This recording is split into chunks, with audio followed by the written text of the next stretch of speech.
ଲିଖନୀରେ କାହାଣୀ। ଆଜିର ଗଳ୍ପ ବଳୁଆ କିଏ ଡରୁଆ କିଏ।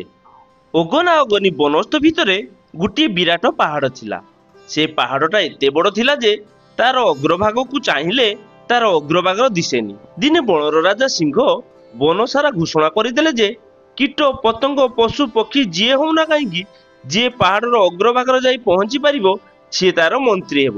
ସେଥିପାଇଁ ପଶୁ ପକ୍ଷୀ ଓ କୀଟ ପତଙ୍ଗ ମଧ୍ୟରେ ପ୍ରତିଯୋଗିତା ଆରମ୍ଭ ହୋଇଗଲା। ପକ୍ଷୀମାନେ ତ ବହୁତ ଦୂରକୁ ଉଡ଼ି ପାରନ୍ତି, ତେଣୁ ସେମାନେ ଅକ୍ଳେଶରେ ପାହାଡ଼ର ଅଗ୍ରଭାଗକୁ ଉଡ଼ିଯାଇ ପାହାଡ଼ର ଶୀର୍ଷରେ ବସି ପୁଣି ଫେରି ଆସିଲେ। ଏକଥା କିନ୍ତୁ ସିଂହ ରାଜା ମୋଟେ ବିଶ୍ୱାସ କରିପାରିଲେ ନାହିଁ। ମନ୍ତ୍ରୀ ପଦ ପାଇଁ ଲାଳାୟିତ ଥିବା ଚତୁର ବିଲୁଆ ନିଜର ସାଙ୍ଗସାଥୀମାନଙ୍କୁ ଧରି ବାହାରି ପଡ଼ିଲା। ପାହାଡ଼ିଆ ରାସ୍ତାରେ ଯାଉ ଯାଉ ବହୁତ ବିଲୁଆ ଆହତ ହେଲେ। ଶେଷରେ ଗୋଟିଏ ବିଲୁଆ ବହୁତ କଷ୍ଟରେ ପାହାଡ଼ ଶୀର୍ଷ ଦେଶରେ ପହଞ୍ଚିଗଲା। ସେ ସିନା ପାହାଡ଼ ଶୀର୍ଷ ଦେଶରେ ପହଞ୍ଚିଗଲା, କିନ୍ତୁ ପ୍ରମାଣ କେମିତି ଦବ? ସେଦିନ ଥାଏ ପୁନେଇ ରାତି। ଜହ୍ନ କିରଣ ପାହାଡ଼ର ଶୀର୍ଷ ଦେଶ ଚିକ୍ ଚିକ୍ କରୁଥାଏ। ବିଲୁଆ ସେଇ ପାହାଡ଼ ଶୀର୍ଷ ଦେଶରେ ପହଞ୍ଚିବା କଥା ପ୍ରମାଣ କରିବା ପାଇଁ ସେଠାରେ ଠିଆ ହୋଇ ଖୁବ୍ ବଡ଼ ପାଟିରେ ହୁକେ ହୁ ହୁକେ ହୁ ବୋଲି ଚିତ୍କାର କରିବାକୁ ଲାଗିଲା। ବଣର ସବୁ ପଶୁପକ୍ଷୀ ମାନେ ବିଲୁଆର ରଡ଼ି ଶୁଣି ବିଲୁଆର କରାମତି ଜାଣିପାରିଲେ। ସିଂହ ରାଜା ସାମାନ୍ୟ ବିଲୁଆର ସାହସ ଦେଖି ନିଜକୁ ସମ୍ଭାଳି ପାରିଲା ନାହିଁ। ପାହାଡ଼ ଉପରକୁ ଯିବାକୁ ମନେ ମନେ ସ୍ଥିର କରି ସିଂହ ରାଜା ପାହାଡ଼ ଚଢ଼ି ଶେଷରେ ବିଲୁଆ ପାଖରେ ପହଞ୍ଚିଗଲେ। ବିଲୁଆ ସିଂହ ରାଜାକୁ ଦେଖି ଜୁହାର କଲା। ପାହାଡ଼ର ଶୀର୍ଷ ଦେଶରେ ଠିଆ ହୋଇ ସିଂହ ରାଜା ଜୋରରେ ଗର୍ଜନ କରି ନିଜର ପରାକ୍ରମ ଦେଖାଇଲେ। ସେ ପାହାଡ଼ର ଶୀର୍ଷ ଦେଶରେ ଥାଇ ବଣର ଶୋଭା ଦେଖି ବିମୋହିତ ହୋଇଗଲେ, କିନ୍ତୁ ପାହାଡ଼ର ତଳ ଦେଶକୁ ଚାହିଁଲା ବେଳକୁ ତାଙ୍କ ମୁଣ୍ଡ ବୁଲାଇ ଦେଲା ଓ ଭୟରେ ଗୋଡ଼ ହାତ ଥରିବାକୁ ଲାଗିଲା।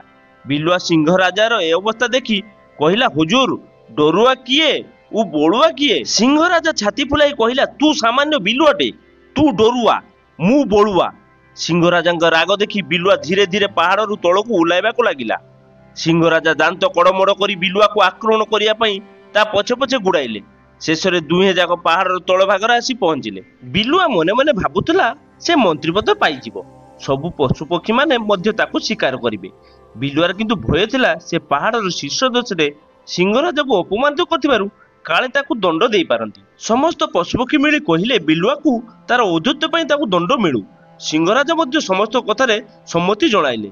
ବିଲୁଆ କହିଲା, ହଜୁର, ମୁଁ ଆପଣଙ୍କ ଜୀବନ ରକ୍ଷା କଲି, ଅଥଚ ଆପଣ ମୋତେ ପୁରସ୍କାର ଦେବା ବଦଳରେ ଦଣ୍ଡିତ କରୁଛନ୍ତି। ସିଂହ ରାଜା କହିଲେ, ତୁ କିପରି ମୋ ଜୀବନ ରକ୍ଷା କଲୁ? ବିଲୁଆ କହିଲା, ଆପଣ ପାହାଡ଼ ଶୀର୍ଷ ଦେଶରେ ଥାଇ ତଳକୁ ଚାହିଁବା ମାତ୍ରେ ଆପଣଙ୍କର ଗୋଡ଼ଠାରୁ ମୁଣ୍ଡ ପର୍ଯ୍ୟନ୍ତ ସର୍ବଙ୍ଗ ଶରୀର ଭୟରେ ଥରି ଉଠିଲା। ସେ ଅବସ୍ଥାରେ ଆପଣ ତଳକୁ ମୋଟେ ଓହ୍ଲାଇ ପାରିନଥାନ୍ତେ। ତେଣୁ ମୁଁ ଆପଣଙ୍କ ମନରେ ସାହସ ଦେବା ପାଇଁ ଡରୁଆ କିଏ ଓ ବଳୁଆ କିଏ ପ୍ରତିଯୋଗିତା ଆରମ୍ଭ କରିଦେଲି। ମୋ କଥା ଶୁଣି ଆପଣ ରାଗିଗଲେ। ଆପଣ ରାଗିଯିବାରୁ ପାହାଡ଼ର ଉଚ୍ଚତା କଥା ଭୁଲି ଯାଇ ମୋ ଉପରେ ପ୍ରତିଶୋଧ ନେବା ପାଇଁ ମୋ ପଛେ ପଛେ ସହଜରେ ପାହାଡ଼ରୁ ତଳକୁ ଓହ୍ଲାଇ ଆସିପାରିଲେ। ବିଲୁଆ ମୁହଁରୁ ପ୍ରକୃତ କଥା ଶୁଣି ସିଂହ ରାଜା ବିଲୁଆକୁ ବହୁତ ପ୍ରଶଂସା କଲା ଓ ବିଲୁଆକୁ ମନ୍ତ୍ରୀ ପଦରେ ନିଯୁକ୍ତି କରିଦେଲେ। ବିଲୁଆର ମନ୍ତ୍ରୀ ପଦ ଅଭିଷେକ ଉତ୍ସବ ବଣର ପଶୁମାନେ ଯୋଗ ଦେଲେ ଓ ଭୋଜି ଭାତ ଖାଇ ବିଲୁଆକୁ ଧନ୍ୟ ଧନ୍ୟ କହିଲେ। ବିଲୁଆ ମନ୍ତ୍ରୀ ପଦ ପାଇଁ ବହୁତ ଖୁସି ହୋଇଗଲା। ଚୁଗୁଲିଆ ଲୋକର ଦୁଷ୍ଟଟା ଯେତେ ଦୁଃଖ ଦିଏ ନାହିଁ, ତାର ବ୍ୟଙ୍ଗ ଓ କଟୁ କଥା ଅଧିକ ଦୁଃଖ ଦେଇଥାଏ। ଦର୍ଶକ ବନ୍ଧୁ, କ୍ଷୁଦ୍ର ଗଳ୍ପ ସାହାଯ୍ୟରେ ଆପଣମାନଙ୍କୁ ଏଣ୍ଟରଟେନମେଣ୍ଟ କରିବା ଏହା ମୋର ଛୋଟିଆ ପ୍ରୟାସ। ଯଦି କୌଣସି ଉଚ୍ଚାରଣରେ ଭୁଲ ଥାଏ ତାହେଲେ ମୋତେ କ୍ଷମା କରିଦେବେ। ଲେଖନୀରେ କାହାଣୀ ଗଳ୍ପଟି ଆପଣମାନଙ୍କୁ ଭଲ ଲାଗିଥିଲେ ଭିଡ଼ିଓଟିକୁ ଲାଇକ୍ କରିଦିଅନ୍ତୁ, ସେୟାର କରିଦିଅନ୍ତୁ ଏବଂ ଗଳ୍ପଟି ଭଲ ଲାଗିଥିଲେ କିମ୍ବା ଖରାପ ଲାଗିଥିଲେ ଆପଣମାନେ କମେଣ୍ଟ ଦ୍ୱାରା ଆମକୁ ଜଣାନ୍ତୁ। ଆପଣମାନଙ୍କର କମେଣ୍ଟ ଆମ ପାଇଁ ବହୁତ ଗୁରୁତ୍ୱପୂର୍ଣ୍ଣ। ଦର୍ଶକ ବନ୍ଧୁ, ଏମିତି ଭଲ ଭଲ ଗଳ୍ପ ଶୁଣିବାକୁ ଚାହୁଁଥିଲେ ଚ୍ୟାନେଲଟିକୁ ସବସ୍କ୍ରାଇବ କରିଦିଅନ୍ତୁ ଏବଂ ପାଖରେ ଥିବା ବେଲ୍ ଆଇକନଟିକୁ ଦବାଇ ଦିଅନ୍ତୁ, ଯାହାଫଳରେ ଭିଡ଼ିଓର ପ୍ରଥମ ନୋଟିଫିକେସନ ଆପଣ ପାଇପାରିବେ। ଦର୍ଶକ ବନ୍ଧୁ, ପୁଣି ଆଉ ଥରେ ଦେଖା ହେବ ଲେଖନୀର କାହାଣୀରେ ଆଉ ଗୋଟେ ଅଧ୍ୟାୟରେ। ସେ ପର୍ଯ୍ୟନ୍ତ ରହୁଛି, ନମସ୍କାର।